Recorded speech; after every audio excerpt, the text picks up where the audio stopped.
Logical unmap তালিকা upload, logical discrepancy সম্পূর্ণ তালিকা আপলোড, সুপ্রিম নির্দেশ মেনে লজিক্যাল আনম্যাপ তালিকা আপলোড। এ বিষয়ে আরো বিস্তারিত জানাবে, তবে সব বুথের তালিকা পাঠানো হলো ইআরও এইআরওদের কাছে। সুপ্রিম নির্দেশ মেনে কিন্তু টাঙানো হয়নি সরকারি দপ্তরে, আপলোড করা হয়েছে তালিকা। এই বিষয়ে জানবো, অভিজিৎ রয়েছে আমার সঙ্গে টেলিফোন লাইনে। অভিজিৎ।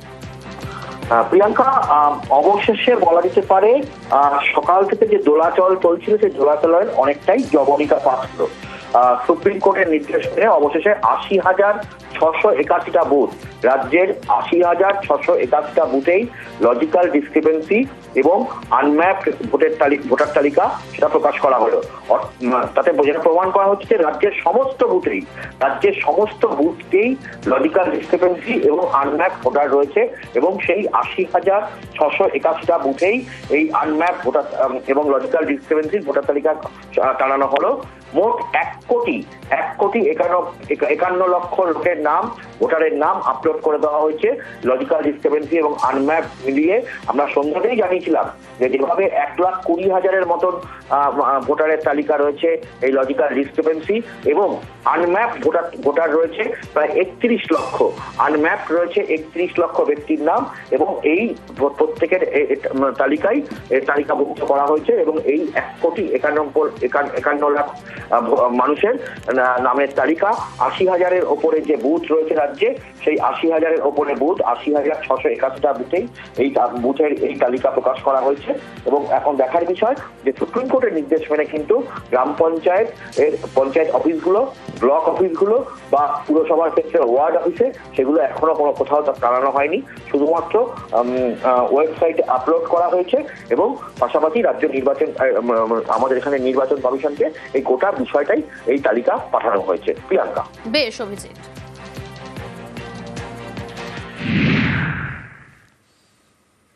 পশ্চিমবঙ্গে এসআইআর এর পক্ষে সবচেয়ে বেশি সরব বিজেপি। এখন সেই বিজেপির নিশানাতেই নির্বাচন কমিশন। এ নিয়ে গরম বঙ্গ রাজনীতি। ইলেকশন কমিশনও কেন এত সফট লাইন নিচ্ছে? চিঠিতে কিছু হবে না, অ্যাকশন নিন। সুপ্রিম কোর্টে আমরাও যেতে পারি, আমাদেরও সে অধিকার আছে। Bengal people wants action, don't want ভাষণ। ভোটের আগে বাংলায় চলছে এসআইআর। এই এসআইআর চেয়ে সব থেকে বেশি সুর চড়িয়েছিল বিজেপি। তারাই চেয়েছিল আগে এসআইআর, তারপরে বিধানসভা ভোট। 1 কোটি নাম এসআইআর এ বাদ যাবে। No SIR, no election. 4 মে রাত্রি 12টার মধ্যে যদি পশ্চিমবঙ্গে নতুন মুখ্যমন্ত্রী তার মন্ত্রিমণ্ডল শপথ না নেয়, রাত্রি 12টার পরে কাউকে কিছু করতে হবে না, রাষ্ট্রপতি শাসন হয়ে যাবে। পশ্চিমবঙ্গে এসআইআর এর পরে চূড়ান্ত ভোটার তালিকা প্রকাশ হওয়ার কথা 14ই ফেব্রুয়ারি। তার আগে বিজেপির নিশানায় নির্বাচন কমিশন। ইলেকশন কমিশনও কেন এত সফট লাইন নিচ্ছে? চিঠিতে কিছু হবে না, অ্যাকশন নিন। সুপ্রিম কোর্টে আমরাও যেতে পারি, আমাদেরও সে অধিকার আছে। আপনাদের বাবা সাহেব আম্বেদকর সংবিধানে আর্টিকেল 3-4 থেকে 3-9 আপনাদের সব পাওয়ার দিয়ে গেছে। আপনি চাইলে আর্মি নামাতে পারেন, কাউকে জিজ্ঞেস করার দরকার হবে না। আপনারা সেটা শুধু চিঠিপত্রে সীমাবদ্ধ রেখেছেন। Bengal people wants action, don't want ভাষণ। শুধু রাজ্যের বিরোধী দলনেতা নন, এর আগে বিজেপির আরো 2 নেতার গলায় শোনা গিয়েছিল একই সুর।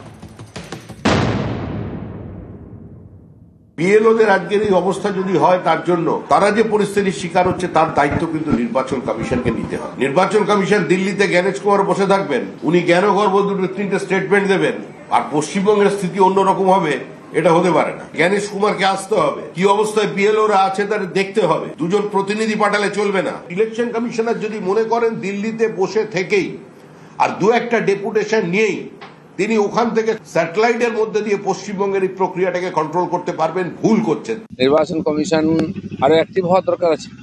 মানুষ কনফিউজ আছে, এবং যারা এই ধরনের বিরোধিতা করছে তাদেরকে একেবারে শিক্ষা দেওয়ার দরকার আছে। ইলেকশন কমিশনও কেন এত সফট লাইন নিচ্ছে? চিঠিতে কিছু হবে না, অ্যাকশন নিন। সুপ্রিম কোর্টে আমরাও যেতে পারি, আমাদেরও সে অধিকার আছে। Bengal people wants action, don't want ভাষণ।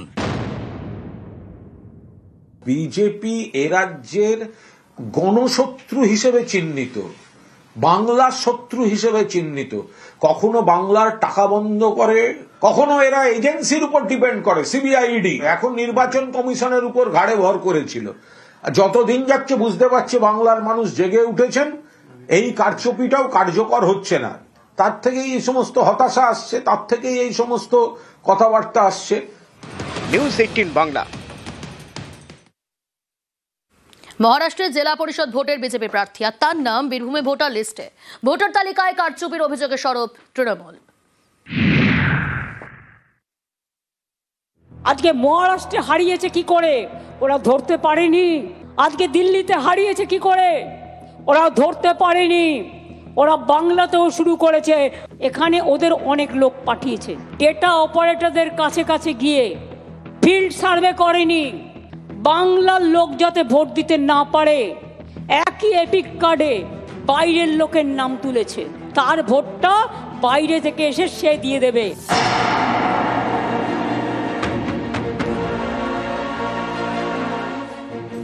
পাখির চোখ রাজ্যের বিধানসভা ভোট, তার আগে ভোটার তালিকা নিয়ে সরব তৃণমূল। তাঁদের অভিযোগ ভোটার তালিকায় কারচুপি করছে বিজেপি। বীরভূমের দুবরাজপুরে আপ্পা শঙ্কর বুরঙ্গলে এবং তার স্ত্রী উজ্জ্বলা আপ্পা বুরঙ্গলে। তৃণমূলের দাবি উজ্জ্বলা আপ্পা বুরঙ্গলে মহারাষ্ট্রের সাঙ্গোলা জেলা পরিষদের বিজেপি প্রার্থী।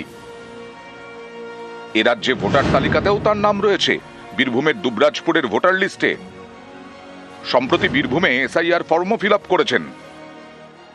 মহারাষ্ট্রের নাসিকে জেলা পরিষদ ভোটে বিজেপির ক্যান্ডিডেট, সেই জায়গা থেকে দাঁড়িয়ে লোকসভায় দেখা যাচ্ছে আমরা প্রায় 18-20 হাজার ভোটে এগিয়ে আছি।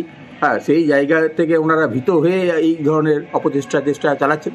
ভোটার তালিকায় নাম থাকবে, এটা ইলেকশন কমিশনের মাধ্যমে হয়। তিনি জ্ঞানত যদি কোনো ধরনের ভুল করে থাকেন তাহলে তার বিরুদ্ধে আইনজ্ঞ ব্যবস্থা হওয়া প্রয়োজন আমি মনে করি। মহারাষ্ট্রে তো আগে থেকে ছিল। ও কি এখন বিজেপি প্রার্থী? হ্যাঁ, বিজেপি প্রার্থী। এখন ভুল হয়ে গেছে দু জায়গাতে, এখানে এখন 2 বছর হলো ভোটার করেছি। মহারাষ্ট্রের প্রার্থী এ রাজ্যের ভোটার তালিকায় নাম। তৃণমূলের অভিযোগ এভাবেই একাধিক রাজ্যের বিধানসভায় বিজেপি পদ্ম ফুটিয়েছে। বাংলাতেও তারা একই পথে এগোতে চাইছে। যিনি নাসিকের বিজেপির ভোটের প্রার্থী, তিনি আবার পশ্চিমবঙ্গে ভোটার। এই যে মহারাষ্ট্র, দিল্লি, হরিয়ানা এই ধরনের বহু কারচুপি করেছে, অন্য রাজ্যের লোকের নাম কায়দা করে এখানকার ভোটার লিস্টে ঢুকিয়ে দিয়ে ওরা এই চক্রান্তটা করছে। তো সেগুলো সব ফাঁস হয়ে যাচ্ছে, ধরা পড়ছে। তৃণমূলে ঢুকিয়েছে হয়তো, কারণ নাম ঢোকায় কে? বিএলও ঢোকায়। বিএলও মানে কি? সে অঙ্গনারী কর্মী হবে। এই আরো ইআরও আছে, অর্থাৎ বিডিও, এসডিও আছে, এদেরকে জিজ্ঞেস করতে হবে না। নিউজ 18 বাংলা।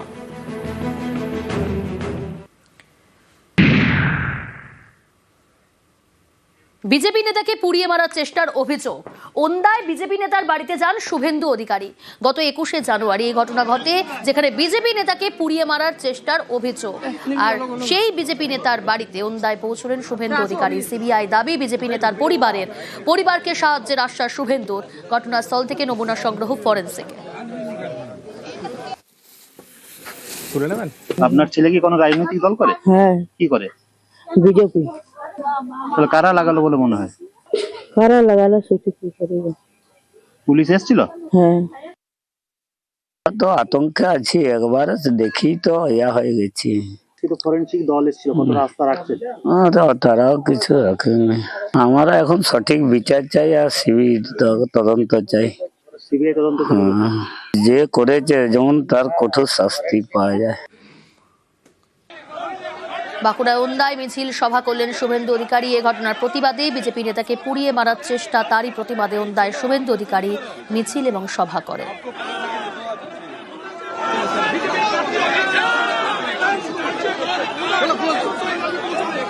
ওন্দার পুলিশকে বলে গেলাম 26 তারিখের মধ্যে যদি গ্রেপ্তার না হয় খুঁজে দেওয়ার দায়িত্ব পুলিশের, আমাদের নয়।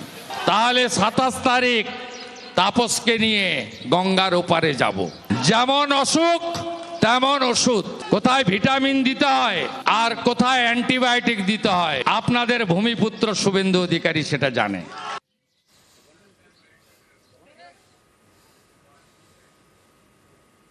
বিজেপি ক্ষমতায় এলে মোঘল ইতিহাস মুছে ফেলার দাবি শুভেন্দু অধিকারীর। ভারতের আত্মাকে বীজ ছড়িয়ে নষ্ট করছে বিজেপি, পাল্টা তোপ কুণাল ঘোষের। বিজেপি এলে বাবরের নাম মুছবো, হুমায়ুনের নাম মুছবো, জাহাঙ্গীরের নাম মুছবো, আকবরের নাম মুছবো, শাহজাহানের নাম মুছবো, কোন মোগল পাঠানের নাম লিখতে দেব না। যদি কোথাও লেখা থাকে ভালো করে পুজবো, মুছবো, ঘষবো এবং পুছে দেব। বিজেপিকে আনুন আপনারা। এরা মোগল পাঠান, লুট করেছে, মন্দির ভেঙেছে, মা বোনেদের বলাৎকার করেছে, ধর্ম পরিবর্তন করেছে, কোনো ছাড় নাই। বিশ্বকবি রবীন্দ্রনাথ ঠাকুরের ভারত তীর্থ কি বলছে? উনি পাঠান মোগল নিয়ে কথা বলছেন। এই ভারতের সংবিধানের স্পিরিট, ভারতের আত্মাকে বিষ ছড়িয়ে নষ্ট করছে শুভেন্দু অধিকারী এবং ভারতীয় জনতা পার্টি। আমরা এর তীব্র বিরোধিতা করি। এখানে হিন্দু, মুসলমান, খ্রিস্টান সবাই একসঙ্গে, সমস্ত ধর্ম থাকবে, ধর্ম যার যার, সমাজ উৎসব সবার।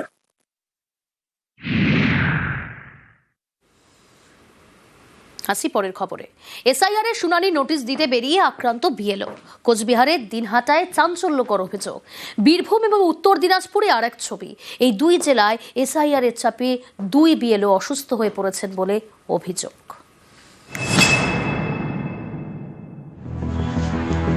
কোচবিহারের দিনহাটায় আক্রান্ত বিএলও, ইনি মনোয়ার হোসেন, দিনহাটার গীতালদহের বিএলও। এর বক্তব্য, শুক্রবার ইনি এসআইআর এর শুনানির নোটিশ দিতে বেরিয়েছিলেন, তখনই এর উপর হামলা হয়। মাথায় ধারালো অস্ত্র দিয়ে কোপ মারে এক ব্যক্তি। মোটামুটি সব নোটিশ দেওয়া শেষ হয়ে গেছে। আজকে আর মাত্র 5টা দেওয়া বাকি ছিল। তো ওই 5টা দিতে গিয়ে একজনকে দিয়ে 4 নম্বর দেওয়ার জন্য এক দুষ্কৃতী ছিল, ওই রাস্তা দিয়ে যাওয়ার সময় হঠাৎ করে আক্রমণ করে ধারালো টাইপের অস্ত্র নিয়ে। ইয়েলোর কাজ করে যদি এরকম প্রাণহানির আশঙ্কা থাকে তাইলে আমি লিখিত রিজিয়ন দিয়ে দিব।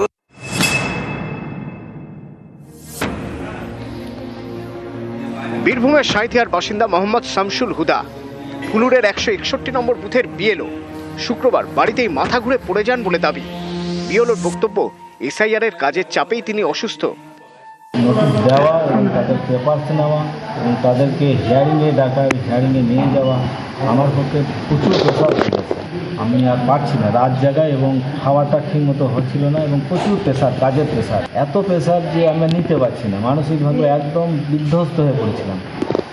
সেই কারণে আমার শরীর অসুস্থ। এর আগে আমি বলে এসেছিলাম যে আমি রিজাইন করতে চাই।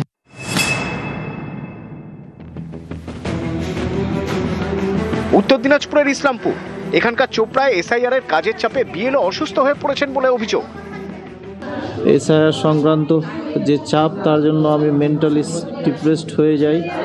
আমাকে এক্ষেত্রে বিডিও অফিস থেকেও সহযোগিতা করেছে, আমার কলিগরাও সহযোগিতা করেছে, কিন্তু অসুস্থতা কাটিয়ে উঠতে আমি পারছি না।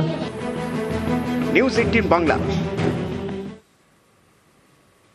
ছেলেকে শুনানি নোটিশ, আতঙ্কে মৃত্যু বাবার। চাঞ্চল্যকর অভিযোগ কোচবিহারের মাথাভাঙায়।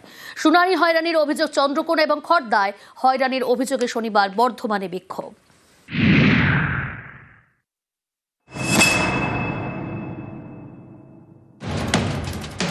কোচবিহারের মাথাভাঙা, এখানকার বাসিন্দা রহমান বাস্তাদার। শনিবার তার মৃত্যু হয়। পরিবারের দাবি, বৃদ্ধের এক ছেলের নামে এসআইআর এর নোটিশ আসে, সেটা আনতে এদিন বিএলওর বাড়ি যান বছর 62 রহমান। সেখানে আতঙ্কে হার্ট অ্যাটাক বলে দাবি। হাসপাতালে নিয়ে গেলেও শেষ রক্ষা হয়নি। আমিনুল, এটাই ভুল। আর ওর নাম আছে আমিনুল বস্তাদার, আর ওখানে আছে আমিনুল বস্তাদার। এই জন্য সমস্যা। এই বাবা 2 দিন ধরে টেনশন করে। আজকে সকালবেলা আমাকে না বললে সাইকেল নিয়ে বিলের বাড়িতে গেছে। যাওয়ার পরে উনি যখন বলছে যে হ্যাঁ আপনার ষোলো সেটের নামে নোটিশ আসছে, ওই তখনই টেবিলে মাথায় দিয়ে ব্রেন স্ট্রোক করে চলে গেল দুনিয়া। হ্যাঁ, এই সাইডে আতঙ্কে 2-3 দিন ধরে টেনশন করতেছে আমার বাবা। কি নাম? আমিনা কাজী। আপনার বয়স কত? 100 বছর। ইনি আমিনা গাজী, পশ্চিম মেদিনীপুরের চন্দ্রকোনার বাসিন্দা। বয়স 100 ছুঁই। শনিবার তাকে শুনানিতে ডাকা হয়, কিন্তু তিনি যাননি। পরিবারের দাবি, বৃদ্ধার কোমর ভাঙা, পা ভাঙা, শুনানিতে নিয়ে যাওয়া সম্ভব নয়।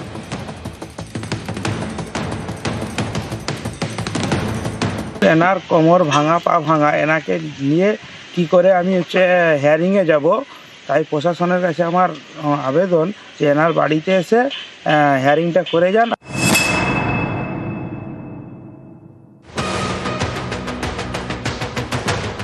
কেউ অসুস্থ, কেউ ঠিকমতো হাঁটতে পারেন না, তাদেরও শুনানিতে ডাকা হয়েছে। এই নিয়ে উত্তর 24 পরগনার খড়দায় ক্ষোভ। 80 বছর 85 বছর বয়স্ক যারা, তারা আসতে পারে না, তাদের আমাদের গাড়ি করে নিয়ে এখানে হিয়ারিং করাতে হচ্ছে। বাড়িতে নোটিশটাই গেছে, বলছে বাড়িতে হিয়ারিং হবে না, সেন্টারে যেতে হবে। এটা হচ্ছে কি বিএলও বলছে। যে অসুবিধা সে তো জানাতে হবে। তারা অসুস্থ রয়েছে, হাঁটতে চলতে পারে না, 75 প্লাস তাদের বয়স। সেটা কে বলেছে দেখুন, আমি বলিনি, আমি সেরকম কথা বলিনি। কে অসুস্থ কে সুস্থ সে তো জানি না। কারো যদি অসুস্থ থাকে, হসপিটালে থাকে, তারটা চিন্তা করবে নিশ্চয়ই।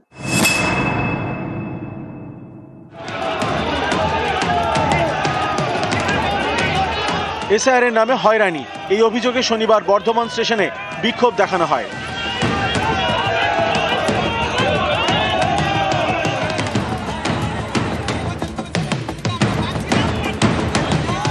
এদিন বিক্ষোভ দেখানো হয় পূর্ব বর্ধমানের আউস গ্রামে, বর্ধমান বোলপুর জাতীয় সড়ক অবরোধ করে। দেখে দেখে বৈধ ভোটারদেরকে অল্প সামান্য কিছু ত্রুটির কারণে 22 কিলোমিটার 20 কিলোমিটার দূরে তাদেরকে হিয়ারিং এ ডাকছে। আমাদের দাবি, বৈধ যারা ভোটার বৈধ, তাদেরকে কেন হেনস্থা করা হবে? নিউজ 18 বাংলা।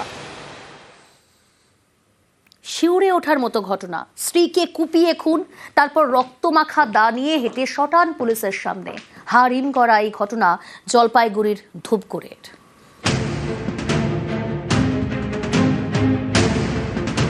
ধূপগুড়ির রায়পাড়ায় সবে সকাল হয়েছে। রাস্তায় হঠাৎ দেখা যায় শ্রীকান্তকে। হন হন করে হাঁটছেন শ্রীকান্ত রায়, হাতে একটা দা, রক্তমাখা। আশপাশের লোক ভয়ে সরে যাচ্ছেন। শ্রীকান্তের এই রূপ তো কখনো দেখা যায়নি। হাতের দায়ে ও কার রক্ত? প্রায় 1 কিলোমিটার হেঁটে থানায় পৌঁছলেন শ্রীকান্ত। জানালেন সোমাকে কুপিয়ে মেরে এসেছেন। শ্রীকান্ত রায় এবং সোমা, বছর 5 আগে তাদের বিয়ে হয়। অভিযোগ, প্রতিবেশী চিরঞ্জিত রায়ের সঙ্গে সম্প্রতি সম্পর্কে জড়ান বিবাহিতা সোমা। বিষয়টি জানাজানি হতে সালিশি সভা বসে। চিরঞ্জিতের সঙ্গে সোমার বিয়ের নিদান দেওয়া হয়। তারপর থেকে শ্রীকান্তের ঘর ছেড়ে চিরঞ্জিতের সঙ্গে থাকছিলেন সোমা। অভিযোগ, শনিবার সকালে চিরঞ্জিতের বাড়ি যান শ্রীকান্ত। সেখানে সোমাকে দা দিয়ে এলো পাথারি কোপান। ঘটনাস্থলেই মারা যান সোমা। এরপর রক্তমাখা দা নিয়ে শটান ধূপগুড়ি থানায়। পুলিশের কাছে আত্মসমর্পণ করেন শ্রীকান্ত। ওইখানে নিয়ে গেছিলাম যে খালি বান্ধিব, আর ও তত্তর করে আসছিল এদিকে, তা আমি ওদিকে যাই, আবার উল্টো ঘুরে আসে ও ঢুকলো। আমি ওইখান থেকে দৌড়ে আসতেছি, ও চিল্লা হাল্লা করতেছে, সুমাকে শিখতেছে, খাও আসে না, আসে থেকে চুপাইতেছে বড় কুপুরি আকার দামের মতন। কাছে গেছি, কাছ থেকে ঘুরে আসার পরে আমি বাড়িতে আসলাম। আসার পরে তো আমি চলে গেছি, বাড়ি ছিল, বললাম বাড়িতে নিস। আমি ওই এক জায়গায় গেছি, ঘুরে আসি, ওখানে ফোন করে শুনলাম যে এরকম এরকম ঘটনা। এখনই চলে আসলাম। ওর বর এসে আমার বউকে ধরে মারল। জলপাইগুড়ি জেলার পুলিশ সুপার ওয়াই রঘুবংশী জানিয়েছেন, স্ত্রীকে খুনের পর পুলিশের কাছে আত্মসমর্পণ করেন শ্রীকান্ত রায়। অভিযুক্ত খুনের কথা স্বীকার করেছেন। জলপাইগুড়ি থেকে রকি চৌধুরী, নিউজ 18 বাংলা। জগদ্দলে লোহাচোর সন্দেহে পিটিয়ে খুন, অভিযোগের আঙুল স্থানীয় কাউন্সিলরের ছেলে তথা তৃণমূল নেতা নমিত সিং এবং তার দলবলের বিরুদ্ধে। পরিবারের দাবি, মৃত যুবক মানসিক ভারসাম্যহীন। শুক্রবারের ঘটনায় 3 জনকে গ্রেফতার করেছে পুলিশ। মূল অভিযুক্ত নমিত সিং বেপাত্তা।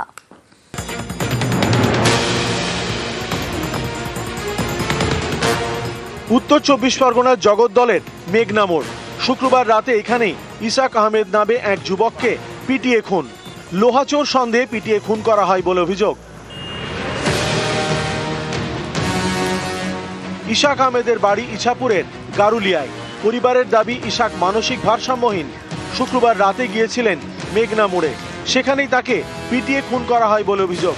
অভিযোগের আঙুল এলাকার কাউন্সিলর সুনিতা সিং এর ছেলে তথা তৃণমূল নেতা নমিত সিং এবং তার দলবলের দিকে। ঘটনাস্থলের কাছেই বিজেপি নেতা অর্জুন সিং এর বাড়ি। এই খুনের ঘটনায় বেশ কয়েকজনকে গ্রেপ্তার করেছে পুলিশ।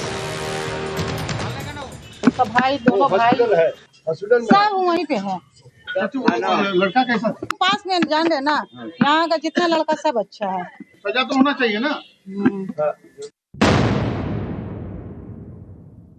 এই ঘটনাটা একটা অদ্ভুত ভাবে পিটিয়ে মারা, মানে পাবলিককে দেখানো, পাবলিককে দেখিয়ে পিটিয়ে পিটিয়ে মারা। এর আগে ওই গলিতে 2021 সালে রাজু সাউকে গুলি করে খুন করেছিল এই নমি, তার গ্যাংটা। এর একটা মিনিয়া আছে, হবি আছে, কি আমি লোকগুলোকে মারবো, এই দল বল বেঁধে লোকগুলোকে মারবো, আমাকে পুলিশ কিচ্ছু করতে পারবে না। পুলিশের তদন্ত করছে।